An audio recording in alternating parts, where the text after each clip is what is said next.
Yeah, I'm slightly worse for the wear. My wife thought it would be fun to have a boozy lunch for her birthday yesterday. So that's what it turned into. Can I have my slides? There they are. So I'm Noah. That's me. Ed just gave me a very brief introduction. I run a company called Percolate. Percolate aims to help brands.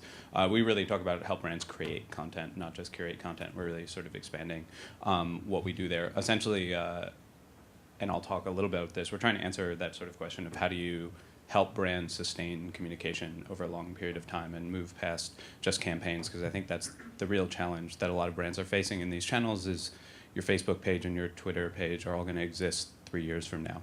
And ultimately, the strategy needs to be institutionalized in a way that it sort of doesn't work. And I'm going to talk about why it kind of hasn't clicked for a lot of brands and a couple other things. I hadn't seen the presentation from the INFLUX folks before, but it's, I think, a really good sort of setup to a lot of the things I'm going to talk about. And at the end, I'm going to actually talk about measuring social and using some of the terms they use, though not knowing that those were going to be the terms. Do I need to point this at something in particular to make it work? There we go. Okay, so this is brand tags. Brand tags is a thing I built like 3 or 4 years ago now. Brand tags was a really simple experiment. You typed in the first thing that popped into your head when you saw a logo, and it took all the results and it made a tag cloud out of them. And so it really became this sort of snapshot of brand perception. I got something like 10 million responses. It sort of exploded. It was exciting. It was fun. And I got to go on the radio and got interviewed for lots of things. And people kept asking me what was really, really interesting, like what were the insights I found in brand tags. And the answer was really that there weren't any. And it was sort of a funny thing, but like there just weren't really any insights. Like there were funny sort of asides, like lots of people said Olympics when the Audi logo popped up because of the rings, and it was just an association. But I would hardly call it an insight. Like it didn't really sort of drive anything. And ultimately, I think what it was really saying, and the reason people in the marketing and advertising community really liked it, is because it was mostly just telling the truth that we all already knew. So like agencies really loved brand tags because it let them go into pitches and be like, we didn't say you were boring, but the people did. But sort of kidding aside on that stuff, I think what it did do really well is explain something that I've always believed, which is that brands are really multifaceted, right? And that we worked really hard for a really long time to sort of boil them down and have that single selling proposition. But ultimately, they mean lots of things to lots of people, and what you're looking at here is UPS, and what UPS meant to probably 20 or 30,000 people, with the responses bigger and smaller based on how many people said it, and lots of people think lots of different things, and that's totally fine, right? Like we can all accept that. We all actually recognize that. It's us sort of trying to push this other thing. And the thing that's interesting is that people are multifaceted too, right? Like none of us struggle on a daily basis with the fact that like we tweeted about the basketball game last night and the interesting article we read in Ad Age this morning and then the funny cat video on BuzzFeed. We don't like really struggle with the lack of continuity between our personal brand messages on a daily basis. And that's because that's just who we are, and that's how we act, and that's how we've always acted. That's how we've always behaved. So that was kind of a slightly rambling setup to the rest of what I'm actually going to talk about. But I swear it comes back to it. What should I tweet about? Any of you in the room at agencies have probably heard this question on the client side. Lots of people have. When I was at Barbarian Group, I swear this was the #1 question I got. I ran the strategy department there. It got asked over and over again. I always thought it was a funny question. None of us struggle on a daily basis with this question, right? Like we don't sort of wake up in the morning and really wonder what we should tweet about. And I thought a lot about why it is. Like what is it that makes it easy for us and not easy for brands? And actually, along the way of thinking about it, I ran into something very smart by someone who's going to speak here later, named Grant McCracken, who actually said that social is exhaust data. And he wasn't the first person to say it, but it just really sort of stuck with me, this idea that really what social is these sort of breadcrumbs we're all leaving behind, right? So we're all sort of like consuming the world we live in, and then we're leaving these tiny little sort of footprints, and we're, you know, saying that we fed our cat or watched something interesting on the internet or read a good article or whatever it is. It's really just sort of what we're leaving behind. Social is very human, right? All these sort of social channels, Facebook, Twitter, Tumblr, they're all really these very human things. And I think ultimately the struggle brands have, and part of the reason that question is difficult on how to sort of, why brands are struggling to think about this in a long-term way, is because they're really human channels. And I'll talk a little more about why, but like I've been thinking about this framework recently that we're in this sort of third phase of marketing, digital marketing, where the first phase was really about the consumers are in control. In that, like, in 1994, it was really exciting that people could click on banner ads. And that was a pretty, like, remarkable idea that, like, somebody could actually choose to follow your ad and learn more. And that was crazy. And then we got to 2002-ish, 2004, and it was that the consumer is the medium, right? And viral marketing, everybody wanted something to go viral. Subservient Chicken, which was from Barbarian Group where I used to work, did go viral.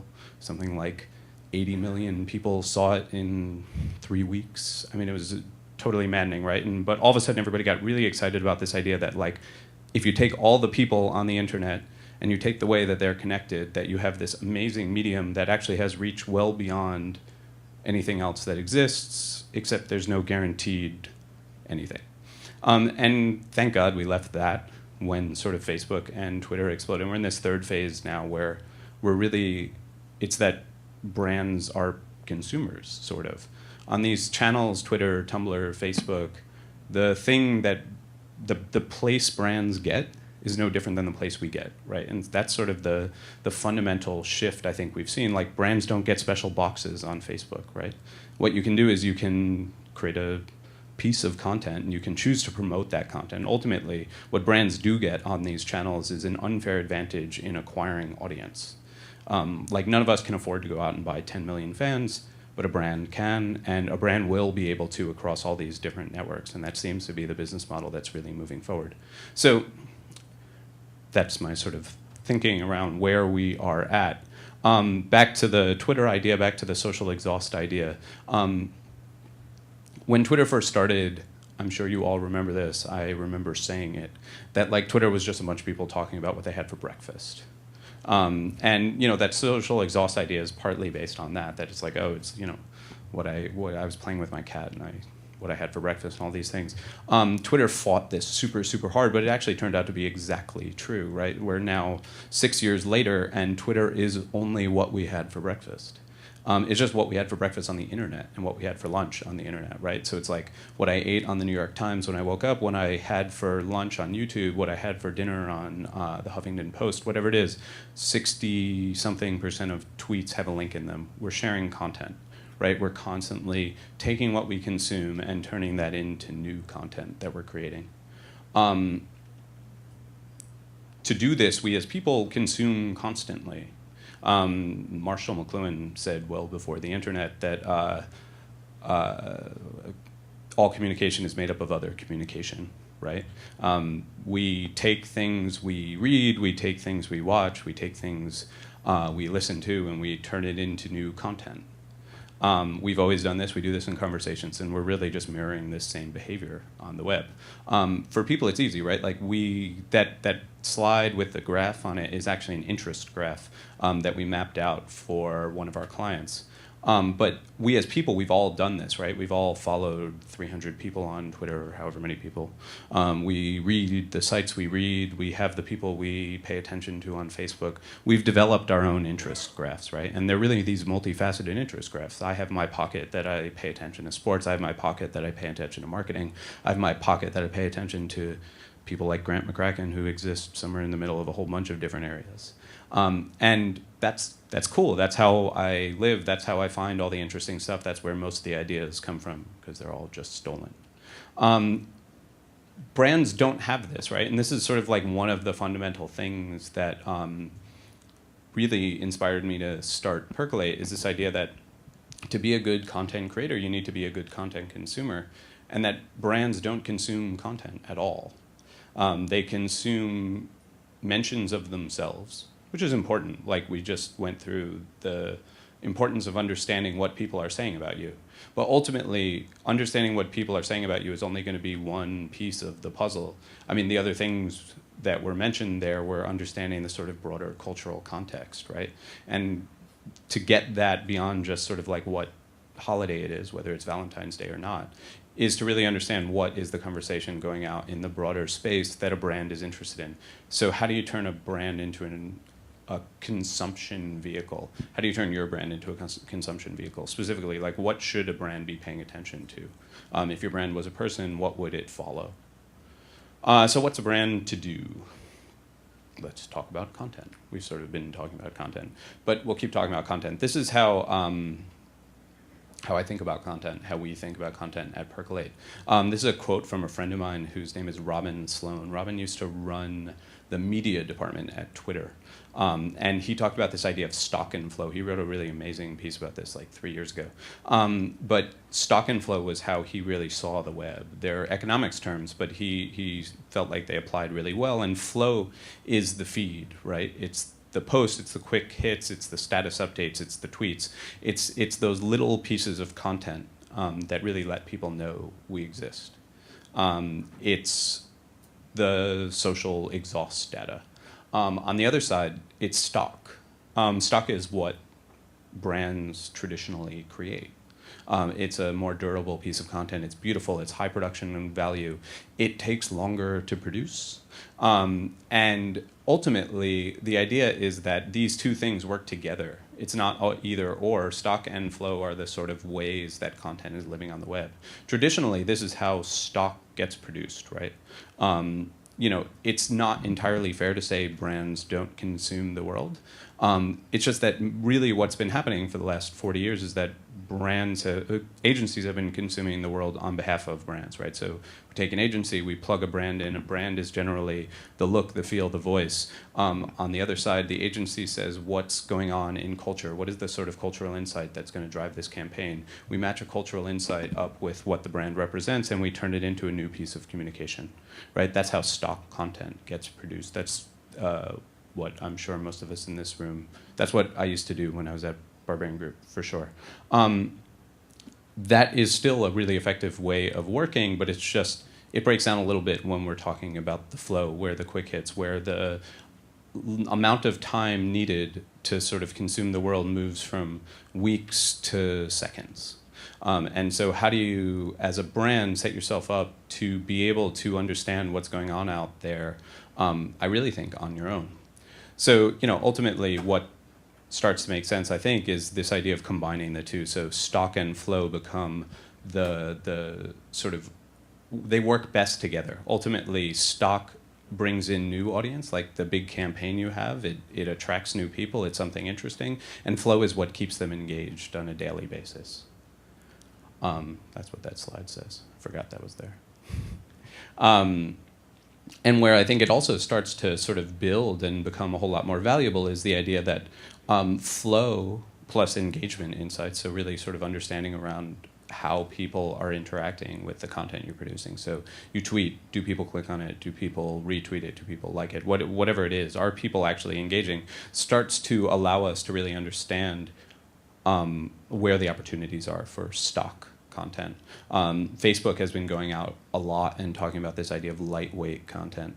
If any of you have been reading the stuff they've been pushing out lately, all the messaging is about lightweight interactions. And obviously, you know, Facebook pushes out the thing that is in the best interest for Facebook to push out.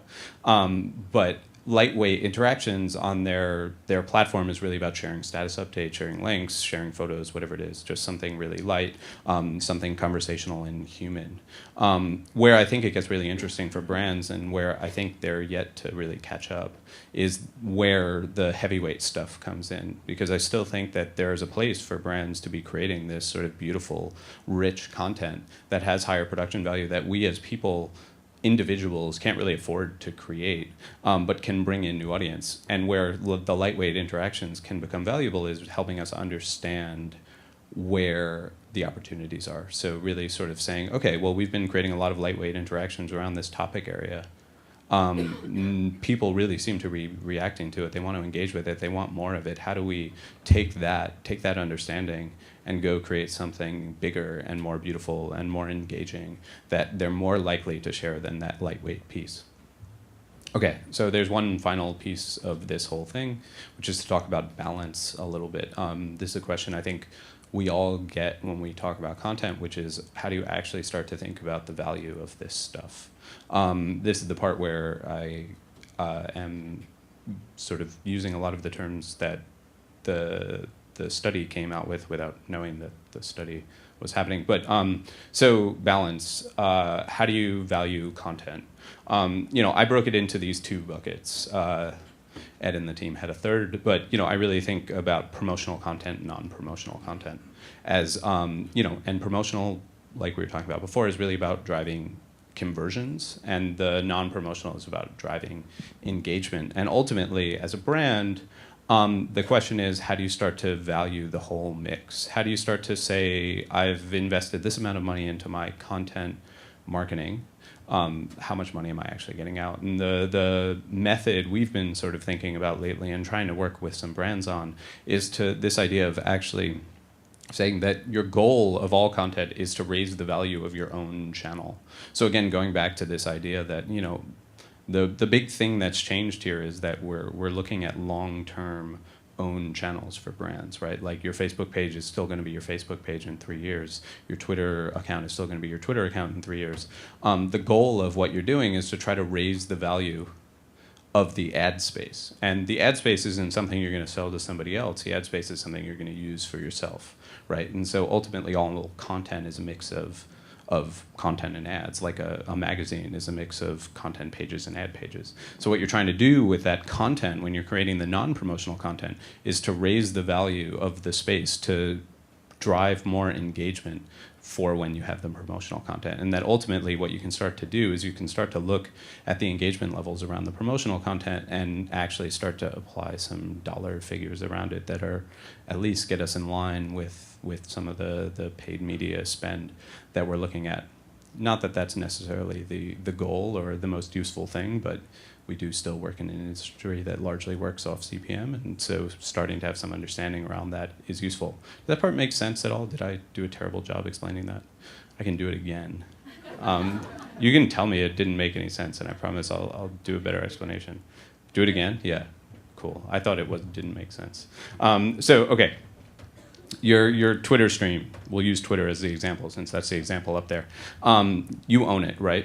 Think of it like a magazine. A magazine has content, a magazine has ads. The reason the magazine produces content is to raise the value of its ad space, right? That's why it exists. So the more engaging the content is, theoretically, the more people will read it. Theoretically, the more you can sell the advertising space for. That, I think, is fairly sound logic. So if you think of your own channel in that exact same way, what you have on that channel is you have content and you have ads. And now, right now, you're probably and I'm calling ads anything sort of explicitly promotional. So when if you're pushing out all promotional content and you're wondering why people aren't engaging with your content, then it's pretty obvious you would never pick up a magazine with all ads in it, right? So I think that's the sort of basic thinking here, is to strike a better balance. The balance that we've seen work, and I've seen some other studies around this, is between 60 and 70% non-promotional. So again, promotional is a sort of tough balance to crack because it can be about the brand, but be non-promotional. I think the promotional stuff is really the explicitly promotional stuff, like, hey, here's a new product that we want you to see. We want you to buy something. It's really sort of driving that conversion. And then you've got everything else. And when you strike that balance, something like 70% non-promotional, 30% promotional, ultimately all boats rise. That because you've driven so much engagement around the other content, that people are more likely to engage with your promotional content. Does that make more sense that time? Hopefully. Awesome. Second try.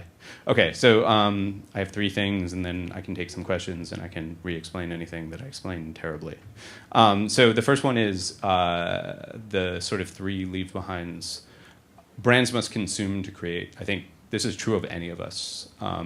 If you ask a journalist how they're good at their job and what they do on a daily basis, all they do is spend time consuming everything, right? They go out and talk to sources.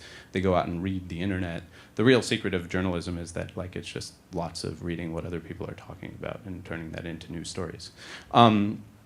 This is what brands need to do. If you want to understand what to say, if you want to answer that question of what should I tweet about, then you need to be consuming content. And to consume content, you really need to identify, as the INFLUX team was saying, where are those opportunities, where are those places that we as a brand really have the right to sort of converse, and then where are those places that might be a little bit more of a reach that we want to get to, and identifying those topic areas, and then really building out the sort of interest graph. This is a lot of what we do at Percolate, but I think you can do it on your own as well, which is to say, what are the specific sources that you as a brand should be consuming, and just start consuming them. Start understanding what that conversation looks like. The second step is flow should inform stock. I think this is a really exciting thing. I think the whole marketing industry has been moving in this direction and talking a lot about the idea that lightweight marketing, sort of really quick hits, experiments, if you will, are a really powerful way to use digital. That ultimately all the research that has come out across the last 10 years has said that it's almost impossible to say when something is going to spread, right? Influencers may exist, but there's no way to accurately predict who's going to be an influencer.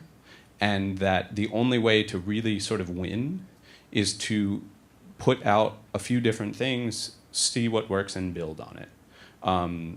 At least all the research I've read, Duncan Watts is probably the leader in this stuff. If you want to go read some stuff on your own, he's written some amazing things. He just left Yahoo and he started working at Microsoft. But this is the basic idea. And so the question has always been, how do you create lightweight marketing? Light enough weight marketing, because we are, as an industry, are not really good at creating really cheap, tiny things. It's just not how we're set up. And what's exciting about flow content, I think, is that it's really cheap things. To create a tweet costs very little. The amount of learning you can get out of it is pretty good. And over a period of time, you can really start to identify where the areas are. And you can start to use that flow content to inform the more expensive stuff. And then finally, it's just that idea of content raises the value of ad space, which hopefully on the second try did a slightly better job of explaining. I think that's the end of my presentation. I can answer some questions if you have some questions, I hope. Is that okay? Cool. Thank you.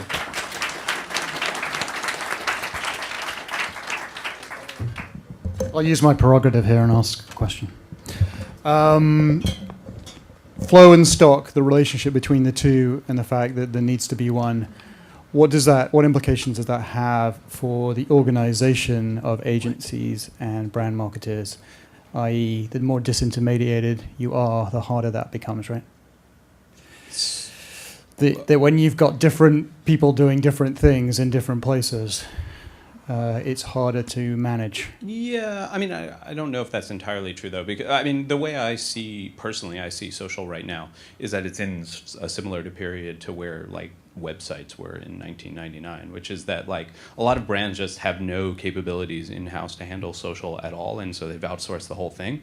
And as soon as brands realize that their .com was going to continue to exist 3 years, 5 years, 10 years from now, they realized that they had to take some sort of central components of that and bring it in-house. So, I think that actually agencies and brands have long figured out how to work those sort of internal, external things together. I think it's just a matter, I think more needs to move.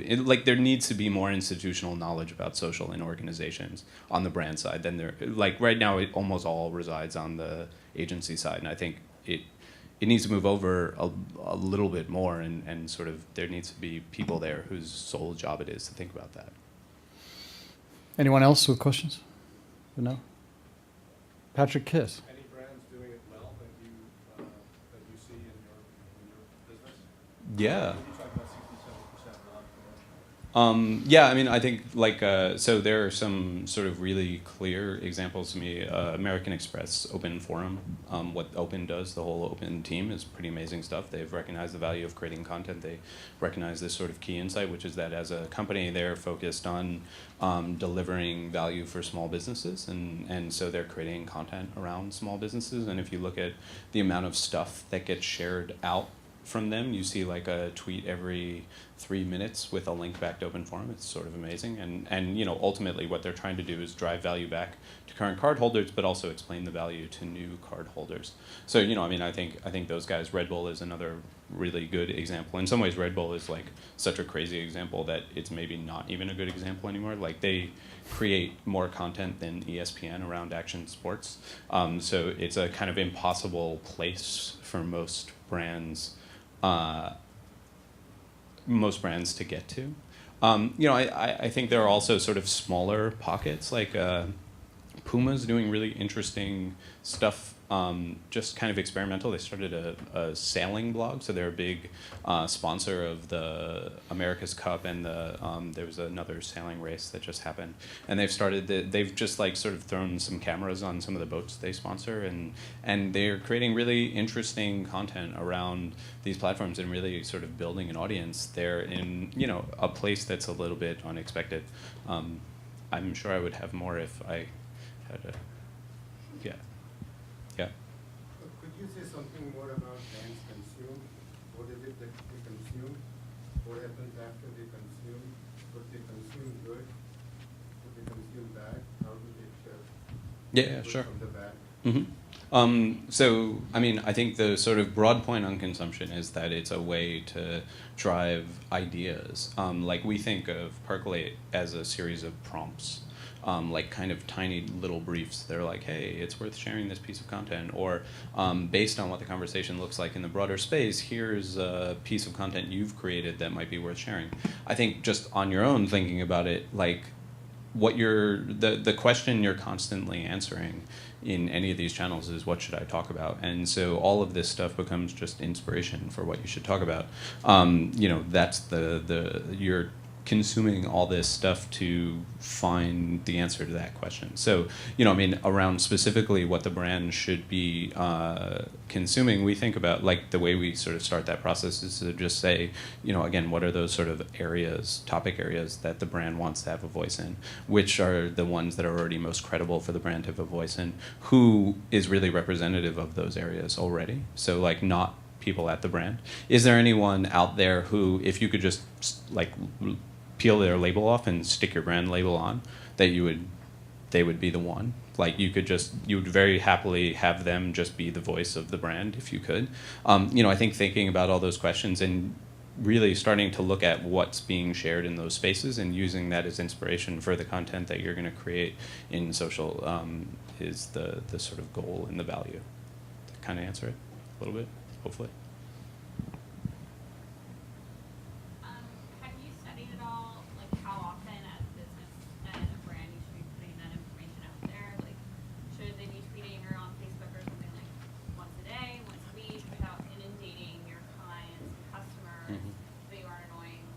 Yeah. So the answer is different for every channel, and we've looked at it across a couple different ways. Also, each channel has its own opinion. So like Facebook used to be, say, 3 to 5, and now they're saying 7 to 10. Is what, like, that's the message from the people at Facebook. What we've seen on Twitter is that number's a little higher because the stream isn't filtered. So you're gonna be able to you're going to push out more and people are going to miss it more. On Tumblr, it's more in the sort of Facebook range. So, you know, again, this is a combination of our own experience working with brands and looking at the data, and also what the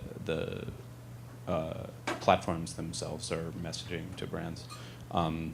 So yeah, I mean, I think the thinking about the filter non-filter distinction is the really important one, though.